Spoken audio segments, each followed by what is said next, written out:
Everyone, welcome back to my channel. कैसे हो सब? तो माय एम्पायर का नेक्स्ट पार्ट लेके आई हूँ। और शुरू करने से पहले मैं बता दूँ, सैक्रिफाइस ऑफ लव उसका थोड़ा इंतज़ार आपको करना होगा, क्योंकि मैं दोनों एक साथ एफएफ चला रही हूँ तो मुझे प्रॉब्लम हो रही है। मेरे शेड्यूल भी बिगड़ रहे हैं, लेकिन फिर भी मैं आप लोगों के लिए आपकी पसंदीदा एफएफ लेके आने की कोशिश करती हूँ। तो वो थोड़ा लेट आएगा, लेकिन मैं ज़्यादा देर नहीं करूँगी। एंड इस पार्ट को आज शुरू करते हैं। आई नो बहुत सारे लोग इस पार्ट के लिए बहुत इंतज़ार कर रहे थे, तो इंतज़ार की घड़ी ख़त्म। तो शुरू करते हैं आज का पार्ट। तो पिछले पार्ट में हमने देखा था वांग जी सामने वाले इंसान को देखकर एकदम शॉकिंगली खड़ा था, बैठा था एंड अपनी बड़ी बड़ी आंखों से सामने वाले इंसान को देख रहा था। और सामने वाला इंसान जो वांग जी को देख रहा था उसकी खूबसूरती को ना निहार रहा था। वो भूल चुका था कि वो क्या करने वाला था, क्या कहने वाला था, सब कुछ भूल चुका था, क्योंकि वो गुम हो गया था इस ओमेगा की खूबसूरती पर। तो अपने खूबसूरती ओमेगा को देखने के बाद थोड़ी देर के बाद वो होश में आता है, क्योंकि वांग जी अपने लो वॉइस में कहता है, तुम यहाँ। ये सुनकर जब वो सामने वाला इंसान अपने जो सपनों की दुनिया से बाहर आता है और सामने देखता है, तो उस ओमेगा का शॉकिंग एक्सप्रेशन देखकर ना वो नर्वस हो जाता है एंड वो ना हकलाते हुए कहता है, वो मैं कहने वाला था कि नहीं, वो ना उल्टा सीधा जो है ना अपने मुंह से बक रहा था। उसे पता नहीं वो क्या कह रहा था, लेकिन वो हकला रहा था। एंड वांग जी भी ये हकला भी रहा है और ये यहाँ क्या कर रहा है। वो भी कुछ बोल नहीं पा रहा था, क्योंकि वो एक्सपेक्ट नहीं कर रहा था सामने वाले इंसान को देखकर। तो वो अपने आप को संभालता है एंड कहता है, तुम यहाँ क्या कर रहे हो? और यहाँ पे तो मेरा हस्बैंड होना चाहिए ना, वेवभूषण वो है मेरा हस्बैंड, वो कहाँ है और तुम यहाँ क्या कर रहे हो? ये सुनकर जो सामने वाला इंसान था ना, वो कहता है, वो मैं ही तो, मैं क्या बोलूँ, मैं भूल गई। ये सुनकर ना वांग जी को इतना गुस्सा आता है ना, वो ना उसके सिर पर ना चपली मारते हुए कहता है कि तुम क्या भूल गए हो और तुम यहाँ क्या कर रहे हो? अगर मेरे हस्बैंड ने यहाँ पे तुम्हें देख लिया तो वो क्या समझेगा? तुम जाओ यहाँ से। तुम यहाँ कैसे आए? और तुम लैंडक्लेन में कब आए? मुझसे मुलाकात क्यों नहीं किया? तुम ये जो सुनकर ना जो सामने वाला इंसान था वो कहता है, शांत हो जाओ, मैं तुम्हें कुछ बताना चाहती हूँ, रुको, मेरी बात तो सुनो। और वांग जी वो तो अपने में ही था, वो सब बोला जा रहा था कि तुम चले जाओ यहाँ से, अगर मेरे हस्बैंड देख लेंगे तो तुम्हें मार डालेंगे, तुम चले जाओ यहाँ से। ये सुनकर जो सामने वाला इंसान था वो ना अब चिल्ला कर कहता है, शट अप। ये सुनकर ना जो वांग जी था वो चुप हो जाता है, वो डर गया था। वो चुपचाप ना अपने मुंह को बंद करके हुए ना सामने वाले इंसान को देख रहा था। और सामने वाला इंसान कहता है शांति से, देखो, मैं वो भी हूँ जो तुम समझ रहे हो, लेकिन मैं वो भी हूँ जो तुम नहीं समझ रहे हो। ये सुनकर वांग जी कुछ नहीं कहता। वांग जी के ना आंखों से आंसू निकल रहे थे, क्योंकि उसे कभी भी कोई भी इस तरह से डांटा नहीं था, इतनी जोर से उसके ऊपर चिल्लाया नहीं था। वो तो रो रहा था, उसके आंखों में आंसू आ गए थे। जब ये नोटिस करता है ना सामने वाला इंसान, वो दौड़ के जाता है और वांग जी को ना हक कर लेता है। वांग जी रो रहा था, वो फूट फूट के रो रहा था, और जो इंसान था ना उसके चेस्ट में मार रहा था और कह रहा था, तुमने मुझे डांटा, तुम्हारी हिम्मत कैसे हुई, तुमने मुझे किस लिए डांटा? ये कह के ना वो रो रहा था। और सामने वाला इंसान जिसने वांग जी को हक किया था, उसने वांग जी को और टाइटली हक किया और कहा, लंजा मत रो तुम, अच्छा ठीक है, मैं डांटूंगा नहीं, ठीक है, मैं कान पकड़ता हूँ, पर प्लीज़ मत रो, मैं तुम्हारी आंखों के आंसू बर्दाश्त नहीं कर पाता। अच्छा, मुझे तुम बताने का मौका तो दो कि आखिर कि ये सिचुएशन आखिर है क्या हो रहा है? मुझे थोड़ा सा तो वक्त दो कि मैं तुम्हें बता पाऊँ। ये सुनकर जो वांग जी था ना, वो थोड़ा शांत होता है और अपनी जो वो हिचकियाँ ले रहा था, ठीक है, क्योंकि वो रो रहा था जो बहुत ज़ोर ज़ोर से। और उसके ना नोज़ रेड हो गए थे, उसके आइज़ रेड हो गए थे और आइज़ में थोड़ा थोड़ा फूला हुआ था, उसके चिक्स रेड हुए थे। और वांग जी को ऐसे देखकर ना वो सामने वाला इंसान ना जैसे उसका मन करता है कि उसका गाल को पिंच करे, तो वांग जी को वो इंसान गाल को पिंच करते हुए कहता है, तुम कितना क्यूट हो, इतना क्यूट रिएक्ट मत करो। ये सुनकर जो वांगजी था ना वो ब्लश करते हुए कहता है, तुम भी ना हटो यहाँ से। ये सुनकर जो सामने वाला इंसान था ना वो हंसता है और कहता है, अच्छा ठीक है, बात पे आते हैं, जो बात मैं कहना चाहती थी। तो अब तुम सोच रहे होंगे कि मैं यहाँ क्या कर रहा हूँ। ये सुनकर वांगजी कहता है, हाँ तुम यहाँ क्या कर रहे हो।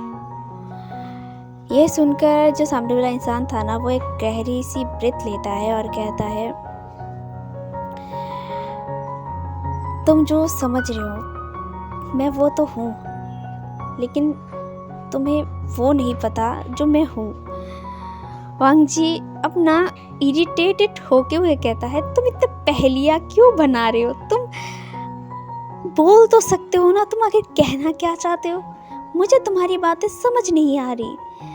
ये सुनकर जो विंग था ना वो परेशान होते हुए अपने मन में ही कहता है, विभूषण तू क्यों इतना सोच रहा है, मुंह पर बोल देना जो बोलना चाहता है, तो बोल क्यों नहीं पा रहा है, तो इस ओमेगा के सामने इतना भीगा बिल्ली क्यों बन रहा है, बोल दे जो है तो बोल दे।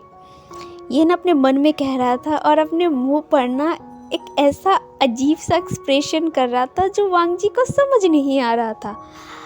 जी हाँ, सामने वाला इंसान और कोई नहीं विभूषण है एंड जिसे वांग जी यंदाओ नाम से जानता है। तो वांग जी उसे पूछ रहा था कि वो तो जानता है कि ये यंदाओ है और उसके साथ जिसकी शादी हो रही है उसका नाम विभूषण है। तो ये कन्फ्यूजिंग लग गया था उसे, तो वो कन्फ्यूजिंगली उसे ही घूर रहा था और कह रहा था कि आखिर तुम यहाँ क्या कर रहे हो। और सामने वाला इंसान जो हमारा विंग है वो इतना बुद्धू है, दिमाग से पैदल है कि वो कह ही नहीं पा रहा है कि आखिर क्या है वो, क्यों है वो, एक्सप्लेन नहीं कर पा रहा है। मैं खुद ऑथर हूँ, लेकिन मुझे ना लगता है कि चप्पल लेके जाऊँ और उसके सिर पे जाके मारूँ। Well back to the story. तो विंग बहुत ही मुशक्कत से अपने आप को कंट्रोल करता है और कहता है, लंजा मैं ही विभूषण हूँ। ये सुनकर ना वांग जी की आंखें ना बड़ी बड़ी हो जाती है। वो शॉकिंगली सामने वाले इंसान को देख रहा था, यंदाओ को देख रहा था और वो ना अपनी आंखों पे भरोसा और अपने कानों पर भरोसा नहीं कर पा रहा था।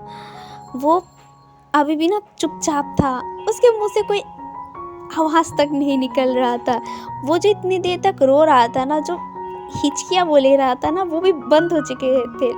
लगता है जैसे कि उसके गले पे अटक गया था और वो ना बात को हजम नहीं कर पा रहा था। वो अभी भी सामने वाले इंसान को देख रहा था, यंदाओ को, और वो कुछ देर तक तो ऐसे ही देखता है। और जो यंदाओ था ना उसकी आंखें ना टाइटली बंद थी, क्योंकि वो एक बारी में ही सब कुछ बोल दिया था कि वो ही विभूषण है। तो वांग जी ना सोच रहा था कि आखिर यंदाओ ने क्या कहा। जब उसे रियलाइज़ होता है कि जो यंदाओ है उसने क्या कहा, उसका दिल तो जैसे डांस कर रहा था, भंगड़ा कर रहा था। वो तो इतना खुश था ना, वो उसके 1 मिनट में ना जो एक्सप्रेशन है ना एकदम चेंज होता है और वो ना खुश होकर ना सामने वाले इंसान यंदाओ के ऊपर जंप कर देता है। यंदाओ को तो कुछ समझ में नहीं आ रहा था, वो तो अपने आंखें बंद करके रखा था, क्योंकि वो देखना नहीं चाहता कि वांग जी क्या सोच रहा है, क्या एक्सप्रेशन है।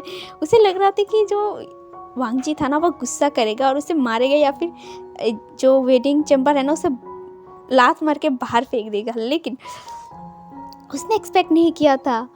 जो वांग जी था ना वो फ्लो में, उसके दिमाग में कुछ नहीं था। वो आए नहीं देखा, दाएं नहीं देखा, सीधा जो यंदाओ था उसके ऊपर जंप कर देता है और उसे ना टाइटली हग कर देता है। और वांग जी ना रोने लगता है, क्योंकि वो सोच रहा था कि वो किसी और का होने वाला है, जिसे प्यार करता है उसका नहीं, जिसको वो जानता नहीं उसके साथ।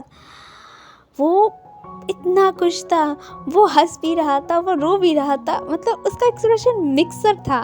वो रो भी रहा था, वो खुश भी था। तो उसका ना एक्सप्रेशन, वांगजी का जो एक्सप्रेशन है ना, वो यंदाओ विंग को ना समझ में नहीं आ रहा था।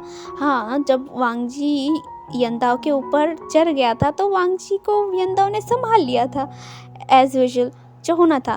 तो जो वांगजी था ना, वो तो वांगजी जो यंदाओ था उसको टाइटली पकड़ कर ना रो भी रहा था, हंस भी रहा था। और विंग वो कंफ्यूजिंगली मतलब सोच रहा था कि ये हुआ क्या।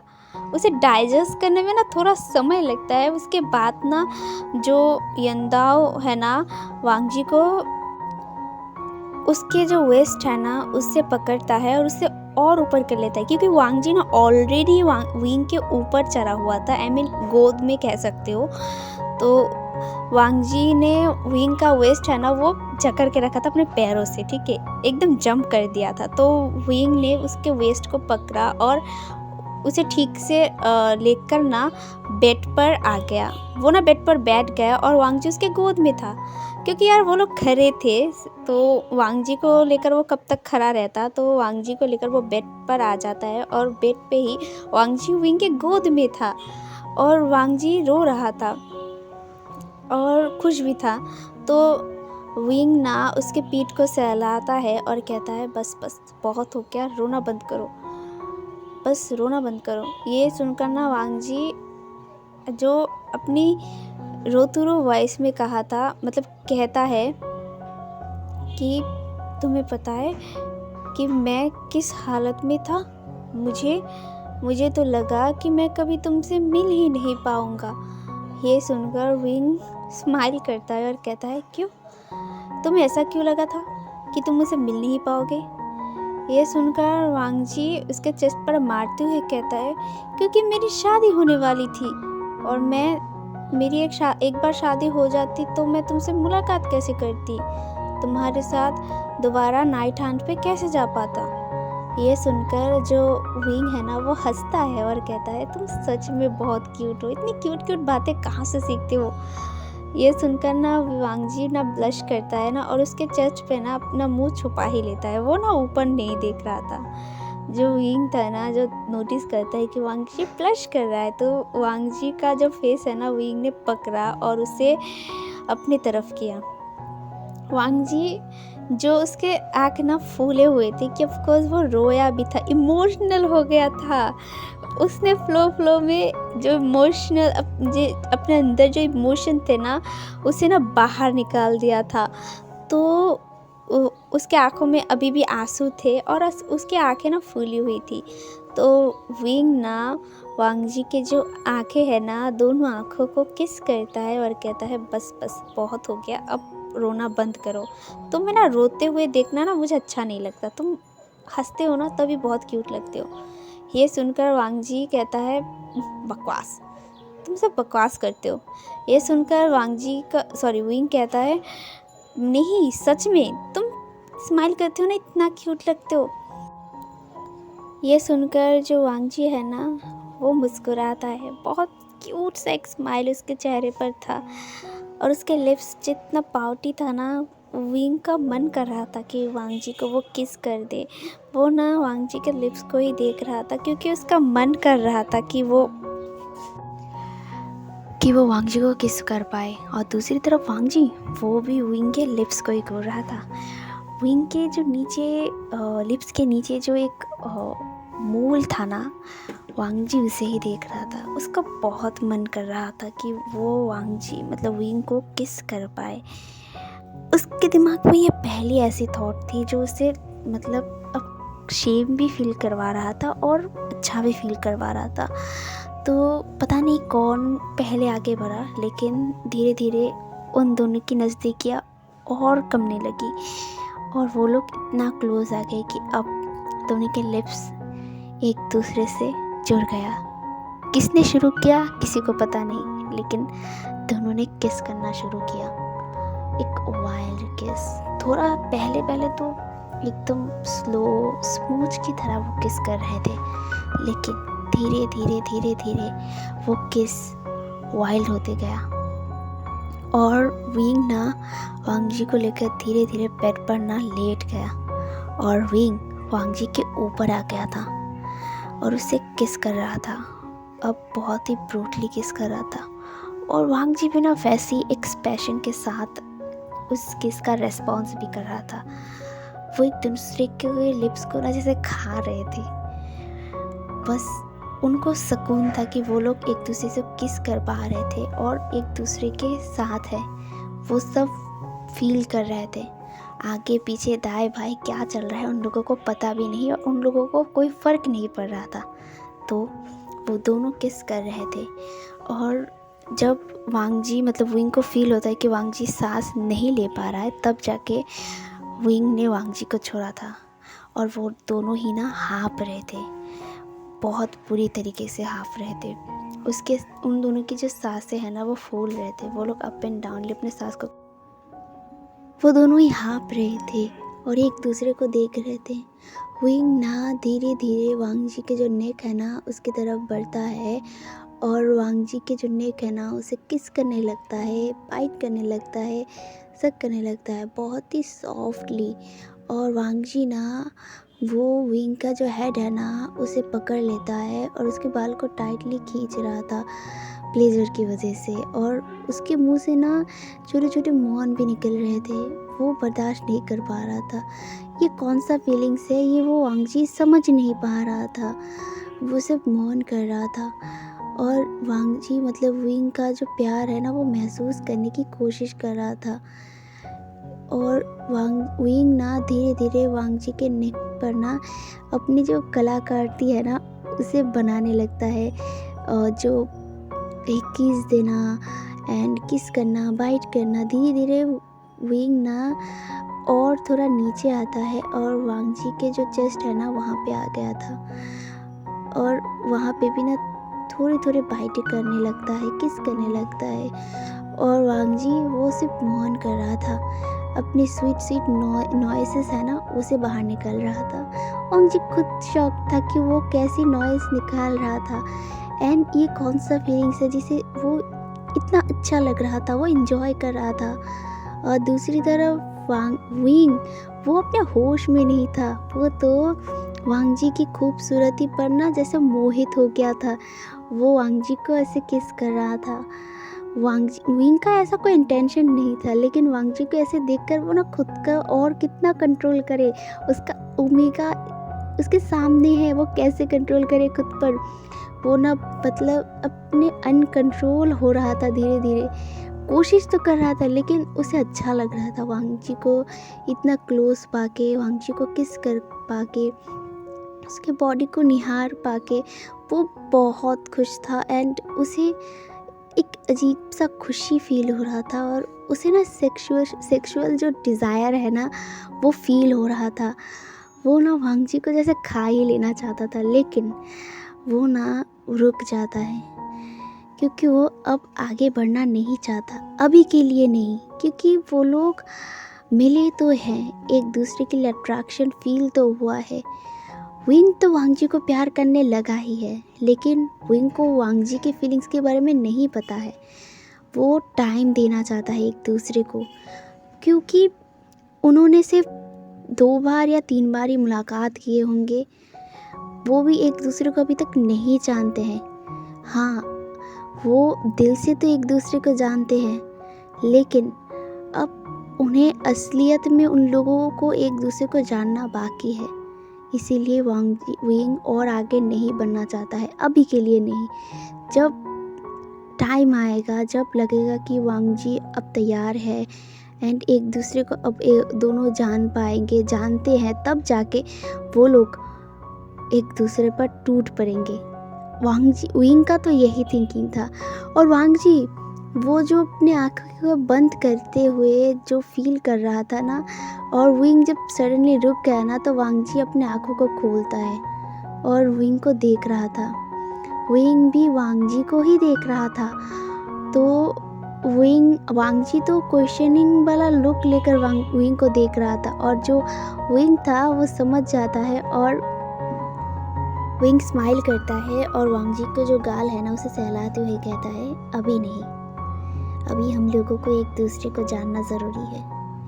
हर एक रिश्ते को बढ़ाने से पहले रिश्ते में एक दूसरे को जानना ज़रूरी होता है, ठीक है।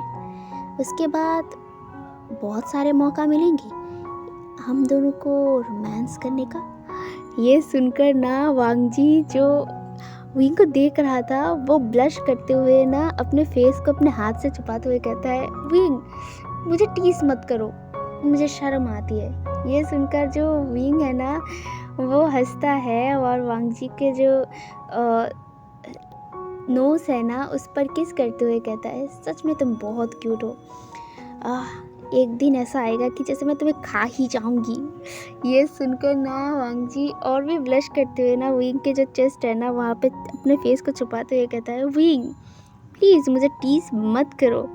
यह सुनकर विंग भी हंसता है और वांगजी को ना हक कर लेता है, वांगजी को अपने चेस्ट में ले लेता है और वांगजी को अपने ऊपर ले लेता है।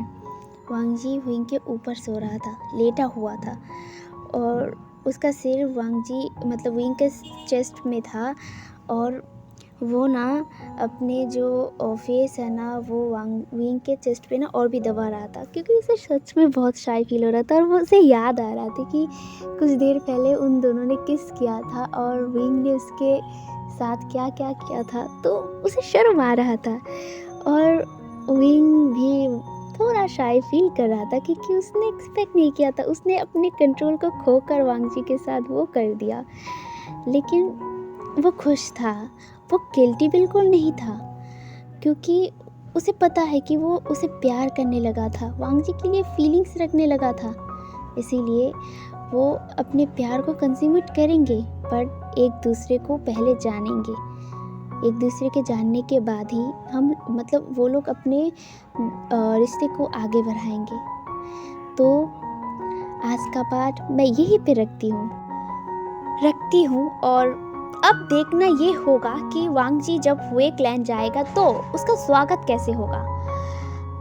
विंग की ऑलरेडी 3 वाइफ्स है, ये वांगजी को पता है, उसके अंकल ने बताया है, लेकिन वांगजी को ये तो नहीं पता था कि वो जो वेन दाओ ही है वो ही विंग है। लेकिन अब तो उसे पता चल गया है। अब किस लिए विंग ने झूठ बोला है उसे, वो तो हमें कल पता चलेगा। और रही बात अब आगे उसकी स्वागत वे क्लैन पर कैसा होगा, ये देखना बहुत मज़ेदार होने वाला है। अब मेरा सवाल तो ये है कि वांगजी की जब एंट्री होगी वे क्लैन पर, क्या वो अच्छा होगा या फिर बुरा, कोई जलेगा या फिर सब लोग खुश होंगे। तो बने रहिए मेरे साथ एंजल वर्ल्ड में, ठीक है। अभी के लिए यही तक, bye bye and good night.